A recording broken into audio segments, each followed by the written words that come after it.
কই গো, আমরা না আর গরিব থাকবো না, এবার আমরা বড়লোক হয়ে যাবো। আমাদের কাছে বড় বড় বাংলো থাকবে। আমি না একটা ব্যবসা শুরু করেছি। হ্যাঁ, তা কি ব্যবসা শুরু করেছো তুমি? আরে আমাদের পাকা রাস্তায় চাউমিনের দোকান খুলেছি। কি হলো, মুখটা কথা আলুর মতন করছো কেন? আরে ওই চাউমিনের দোকান করে কে বড়লোক হয়েছে?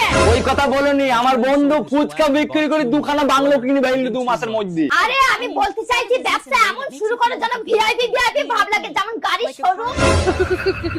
তুমি শুধু ভাবো তোমার 5খানা গাড়ির শোরুম, বলতে আমার কত ভালো লাগবে যে আমার স্বামীর 5খানা গাড়ির শোরুম আছে।